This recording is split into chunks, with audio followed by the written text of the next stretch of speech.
ऐसा प्रेम कहाँ। दुश्मन को कभी भी आसान और सस्ती मौत नहीं देनी चाहिए, उसे तड़पने का पूरा मौका मिलना चाहिए। डॉक्टर गुलाटी बाबा का बहुत अच्छे से इलाज कर रहे हैं। कभी कभी बाबा की उंगलियों में हरकतें भी देखी गई हैं।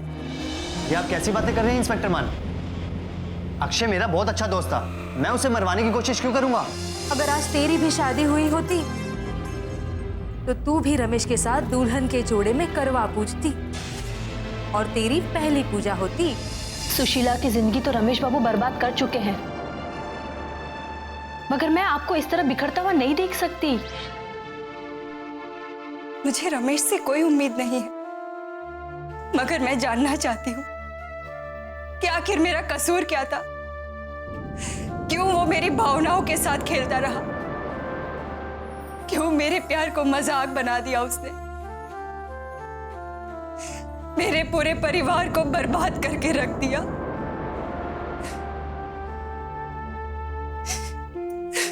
हेम जी, अब इन सवालों का कोई मोल नहीं है। मैं जानती हूँ कमला, मगर मुझे अपने आप को भी तो जवाब देना है ना।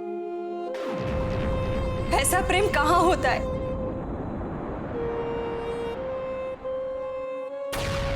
ऐसी बेवफाइयां कहाँ होती है?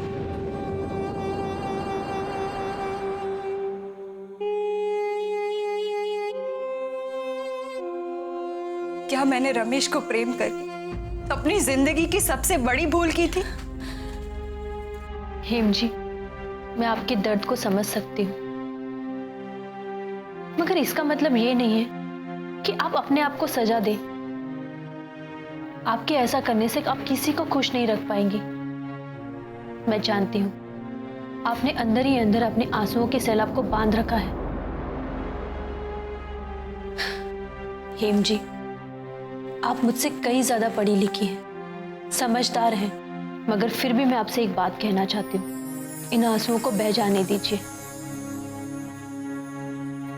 और उन खूबसूरत यादों को मिटा दीजिए जो कभी आपने रमेश बाबू के साथ बिताई थी। नहीं कमला, मैं ये नहीं कर पाऊंगी। आपको ये करना होगा, अपनों के लिए, अपने लिए और आगे बढ़ने के लिए। मैं जानती हूँ कक्की की बातें थोड़ी कड़वी थी, मगर किसी हद तक वो बातें सच भी थी। किसी के जाने से जिंदगी रुक नहीं जाती, हमें अपनी जिंदगी के बहाव के साथ बह जाना चाहिए, तब जब हम तैर नहीं सकते और उससे उबर नहीं सकते। कमला, मैं तो कब की डूब चुकी हूँ। अब क्या बचा है बचने और बचाने के लिए? अरे कमला दी, कहाँ पर हैं आप? देखो चांद निकल आया है, आप लोग कब पूजा पर बैठेंगी? चलिए हेम जी, लगता है कक्की पूजा में बैठ चुकी है। ठीक है कमला, तुम पूजा के लिए जाओ, मैं थोड़ी देर में आती हूँ। ठीक है, मैं जाती हूँ, मगर हाँ, आप जल्दी आइएगा।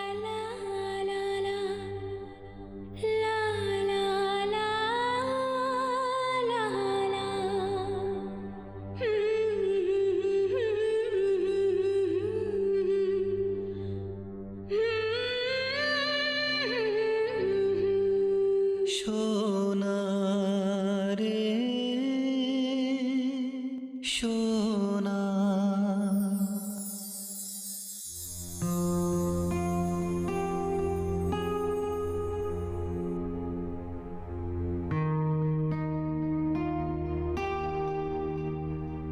कितना कुछ हेमदी ने अपने अंदर छुपा के रखा है और किसी को उसकी भनक तक नहीं है।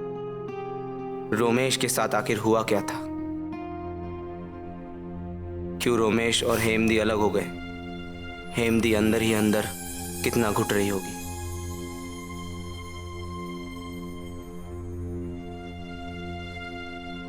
अंकुश, सो जाओ, देर रात हो गई है। कुछ सवालों ने मुझे परेशान कर दिया है, जो ना मुझे सोने दे रहे हैं ना जागने।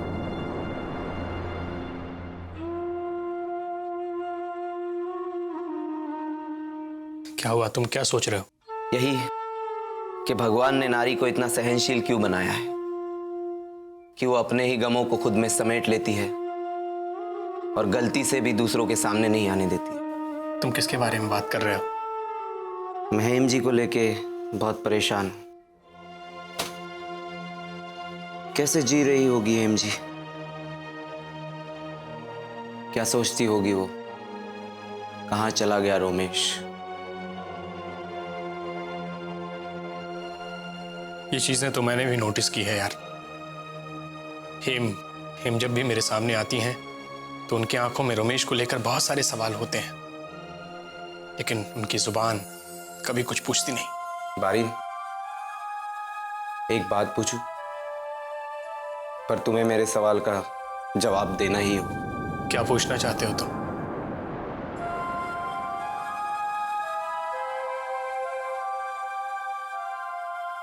क्या तुम्हें नहीं लगता कि हिमदी को यह जानने का हक है कि रोमेश अब इस दुनिया में नहीं रहा? तुम्हें क्या लगता है कि मैंने इस बारे में सोचा नहीं? अंकुश, जब भी मैं हेम जी के सामने जाता हूं उनसे नजरें नहीं मिला पाता हूं।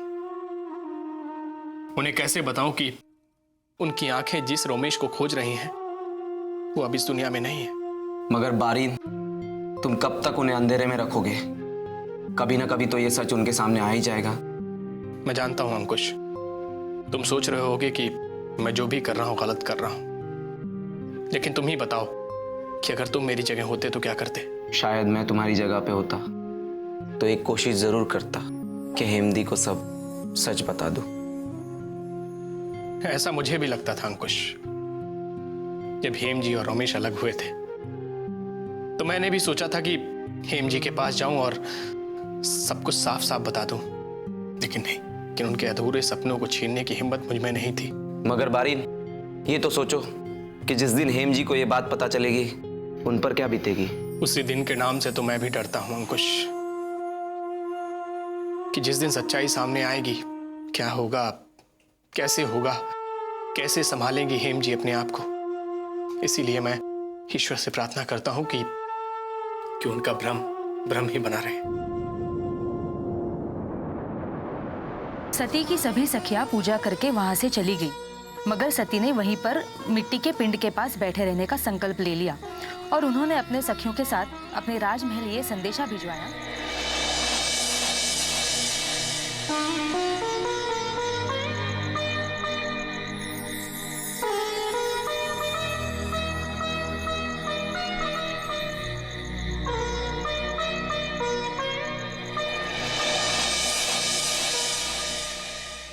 कुशल या अकुशलता का कोई पता नहीं है।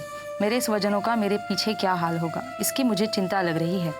मेरे पीछे उन्हें किसी प्रकार का कष्ट तो नहीं होगा। पता नहीं मेरे पति पुत्र किस अवस्था में रह रहे होंगे। सती की सारी सखियां भी पूजा करके वहां से चली गई और अपने सखियों से कहा कि उनके महल में। कहाँ रह गए महेश बाबू? मुझे तो कहा था उन्होंने जल्दी आ जाएंगे, मगर अभी तक कुछ पता ही नहीं है। कमला दी, आप जिनके ख्यालों में खोई हुई हैं वो बहुत जल्दी आ जाएंगे। और शंभू जी ने वहां आकर देवी को वरदान मांगने को कहा तो जरूर बीच में बोलेगी। देख नहीं रही मैं पूजा की कहानी पढ़ रही हूं ना। हाँ तो मैंने कहाँ कुछ कहा, तुम पढ़ो ना। तू एक काम कर, तू जा यहां से और हमें शांति से पूजा करने दे। वैसे भी हमारी पूजा अभी खत्म होने ही वाली है। तू एक काम कर, रसोई में जा और हमारी खाने पीने की चीजें गर्म कर दी और अपनी मदद के लिए साथ में हेम को भी लेती जाना। मगर कक्की, मुझे भी ये कथा सुननी है। सुना नहीं तूने? अंदर जा। जब तेरी शादी हो जाएगी तो हर साल यही कथा सुननी है। अब यहाँ बैठी रहेगी तो कुछ ना कुछ बोलती रहेगी। जा।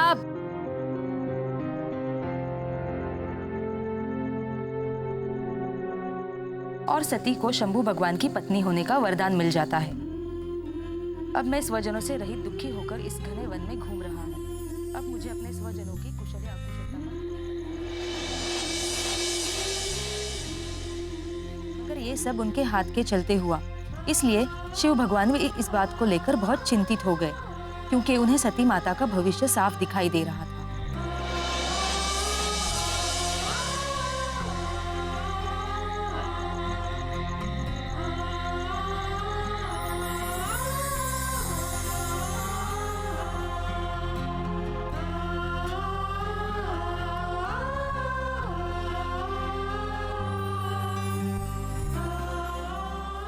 कमला, अब हमें अपने करवा की 5 बार अदला बदली करनी है।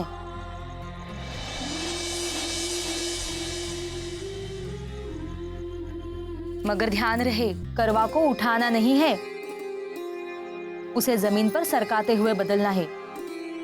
नहीं तो कहते हैं जितना करवा जमीन छोड़ता है उतना पति पत्नी का विश्वास खोता है।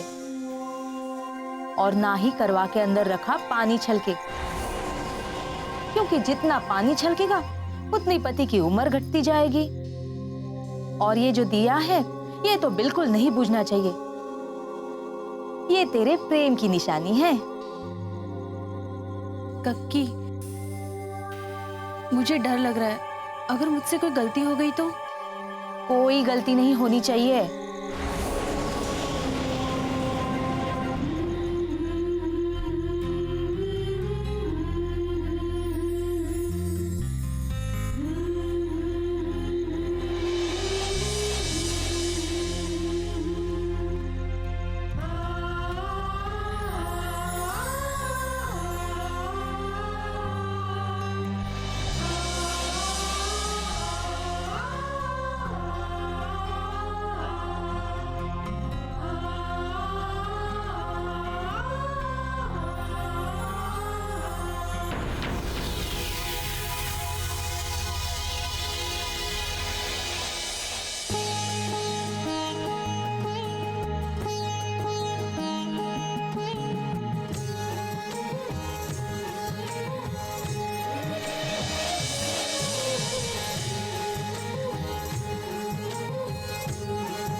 बारिन बाबू, मैं दिया जलाकर आ ही रही थी।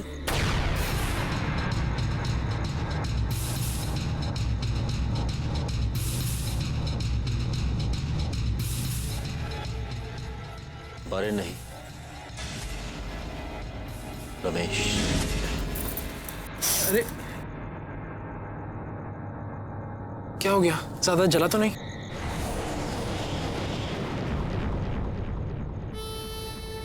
महेश बाबू, आपको मेरी कितनी फिक्र है। मैं आज से आपको वचन देती हूँ कि आज से मैं पूरी कोशिश करूंगी कि अपने मन से रमेश बाबू को बाहर निकाल दूंगी।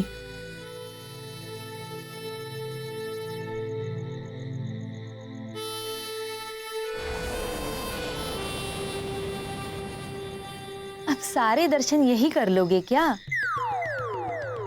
अभी तो चांद देवता की भी पूजा करनी है, उनके भी दर्शन बाकी हैं। चलो अब।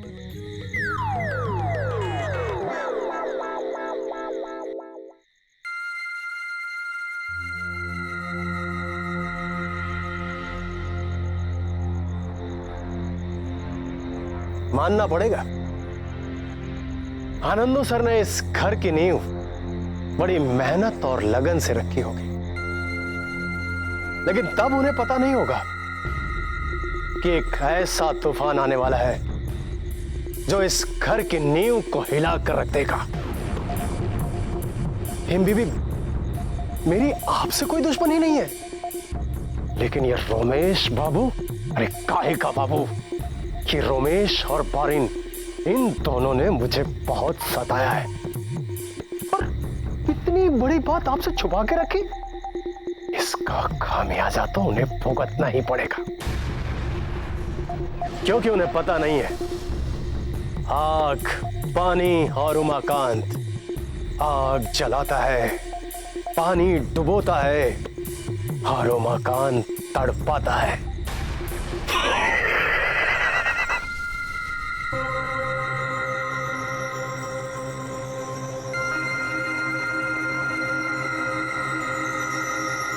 पहले आप अपना वक्त तोड़िए। नहीं कमला, तुमने सुबह से कुछ भी नहीं खाया पिया, लो पहले तुम पियो।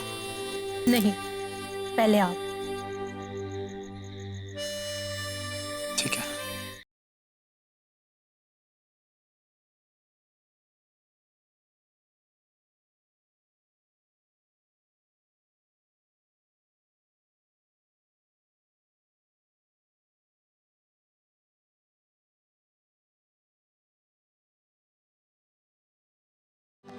ऐसा प्रेम कहाँ।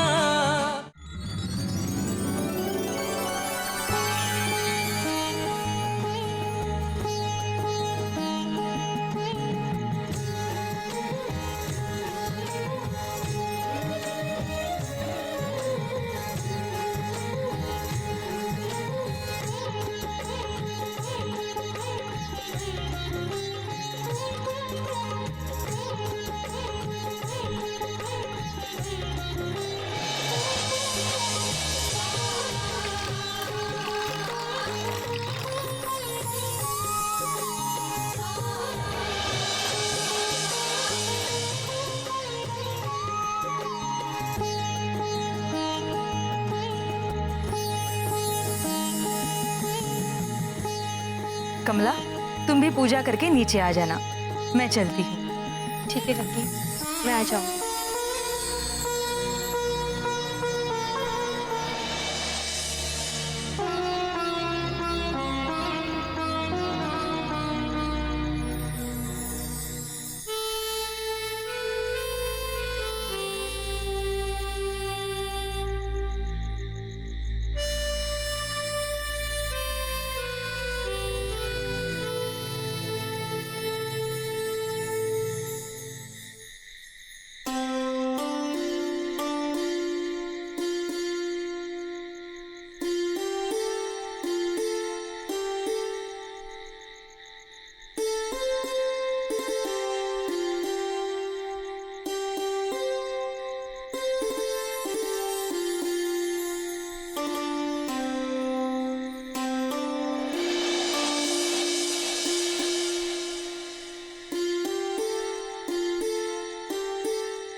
महेश बाबू, पहले आप अपना वक्त खोलिए। नहीं कमला, तुमने सुबह से कुछ भी नहीं खाया पिया। लो, पहले तुम पियो। नहीं, पहले आप। ठीक है।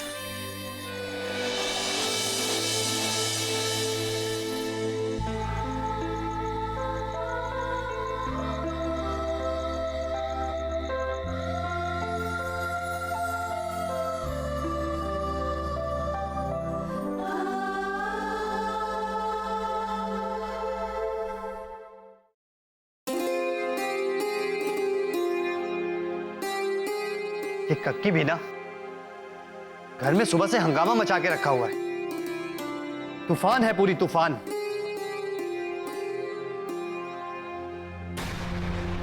उमाकांत, तुम यहां इस वक्त? कोई जरूरी काम था क्या? मेरा जीवन आप लोगों के लिए काम आ जाए, इससे ज्यादा जरूरी काम क्या हो सकता है? लेकिन मैं इस तरह से आप लोगों के काम आऊंगा कभी सपने में भी नहीं सोचा था। तुम कहना क्या चाहते हो? समझ में नहीं आ रहा कि कैसे कहूं और कहां से शुरू करूं। अपनी ये ड्रामेबाजी बंद करो और साफ साफ बताओ कि बात क्या है। कहते हैं ना, जैसी करनी वैसी भरनी। जो जैसा करता है भगवान उसे वैसा ही फल देता है। रोमेश बाबू ने हमारी हेम बीबी को कितना सताया, उन्हें कितनी तकलीफ दी, उन्हें कितना परेशान किया, और आनंद बाबू का यह हाल किया। आखिर उनका पाप का घड़ा तो भरना ही था। उमाकांत, बात क्या है? रोमेश बाबू अब इस दुनिया में नहीं रहे। क्या?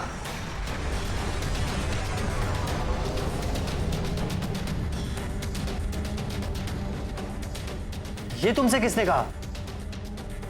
मुझे किसी ने कहा नहीं, बल्कि मैंने खुद अपनी आंखों से बारिन बाबू के घर में रोमेश की तस्वीर पर माला लटकते हुए देखी। बॉडी को इस बारे में कुछ नहीं पता लगना चाहिए कि रोमेश इस दुनिया में नहीं है।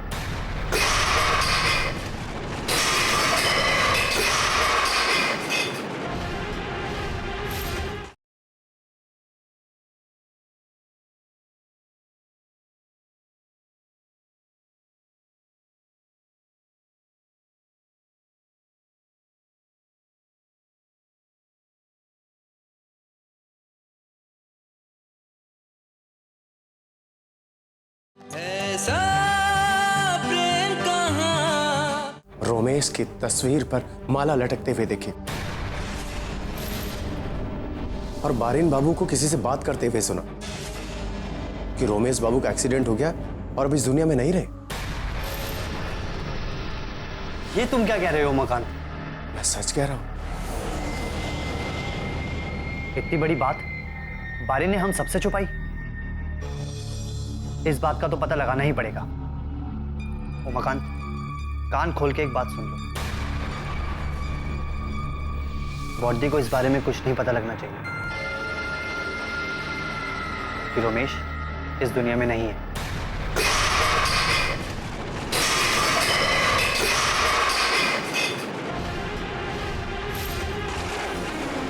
बॉडी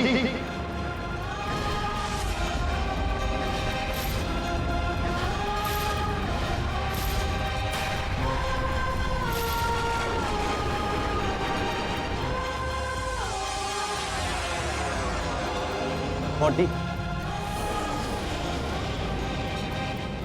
बॉडी, तुम ठीक तो हो ना? क्या हुआ है तुम्हें? हेम जी, क्या हुआ हेम जी? ये सब क्या हुआ? क्या हुआ हेम जी?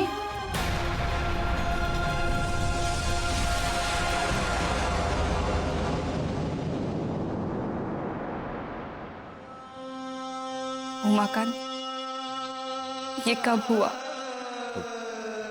वो हेम बीबी, उमाकांत, मैंने तुमसे पूछा कि ये कब हुआ।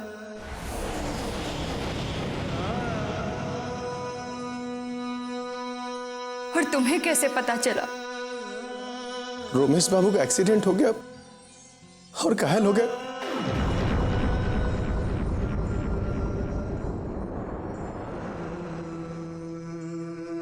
लेकिन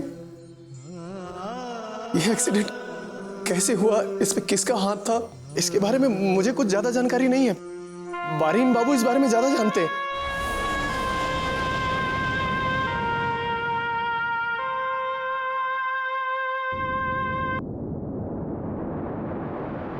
आप मुझे कभी समझने की कोशिश नहीं करते। क्योंकि मैं अपना नजरिया बार बार बदलता नहीं हूं, और मैं जिसे एक बार देख लेता हूं उसे अच्छी तरह से पहचान जाता हूं। और आज मैं तुम्हें भी पहचान चुका हूं कि तुम एक ऐसी औरत हो जिस पर विश्वास नहीं किया जा सकता। बॉडी, रोमेश मर चुका है। रमेश मरा नहीं है, समझे तुम?